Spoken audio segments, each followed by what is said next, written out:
Serial दाव के आने वाली इसमें आप देखेंगे कि जब निशा की माँ और भाई दोनों ही चले जाते हैं मुल्क से बाहर, तो उसके बाद निशा अचानक से सास से कहती है कि पता है आपको कि मैं बहुत ज़्यादा उदास थी, लेकिन जब से मैंने सुना है ना कि मुझे आपके साथ यूके जाना है तो बहुत ज़्यादा खुश हूँ। तो सुनते साथ ही साथ कहता है कि क्या, मैं तो यहाँ पर तुम्हें अपनी पैकिंग करने के लिए कहने आया था और ऊपर से तुम ये कह रही हो कि तुम मेरे साथ चलोगी, ऐसा नहीं हो सकता। ये सुनते साथ ही निशा कहती है कि क्यों नहीं हो सकता है, देखें इस बहाने मैं भी मामा और भाई के पास चली जाऊंगी। तो सुनते साथ ही साथ कहता है कि अगर ऐसा है ना तो फिर मुझे तलाक लेके तुम हमेशा के लिए उनके पास चले जाओ, तुम्हें सिर्फ और सिर्फ अपनी माँ की फिक्र है, मेरी माँ की नहीं। सुनते साथ ही निशा कहती है कि आराम से बात करें, क्या हो गया है साथ, आप तो इस तरह गुस्से में ही आ गए हैं, ये फैसला मेरा नहीं बल्कि आपकी ही माँ का है। दूसरी चीज में आप देखेंगे कि उधर जब अलमास जाती है साथ की माँ के पास और कहती है कि मैं तो सच पूछो तो इस नेहा को लाकर फंसी चुकी हूँ। ये सुनते साथ ही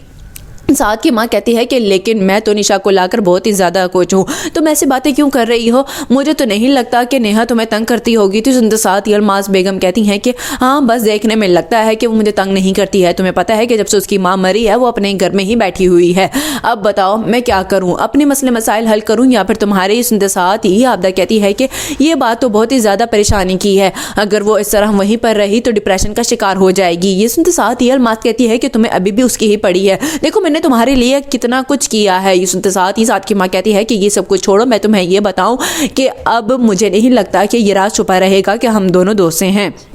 लास्ट सीन में आप देखेंगे कि उधर जब नेहा से सुंबल पूछती है कि भाभी मुझे एक बात बताएं कि निशा तो आपकी बेस्ट फ्रेंड थी ना, तो वो आपकी अम्मी के इंतकाल पे क्यों नहीं आई। तो इस इंतसात ही नेहा कहती है कि यही बात तो मुझे भी खटक रही है कि वो मुझसे लगता है नाराज़ हो गई है। तो इस इंतसात ही सुंबल कहती है कि नाराज़ किस बात पर हुई है, आप चाहे ना उससे मना लें। तो इस इंतसात ही नेहा कहती है कि उसकी शादी थी और मैं नहीं गई और मुझे ये भी नहीं पता कि अब वो कहाँ गई है ब्याह के। इस इंतसात ही सुंबल कहती है कि इसमें कौन सा बड़ा मसला है, आप जाए उसके घर और वहां से ही उसके भाई से या माँ से पूछ लेंगे। सुनते साथ ही नेहा कहती है कि कुछ भी नहीं पता चलेगा क्योंकि वो तो खुद चले गए हैं ये मुल्क छोड़ के।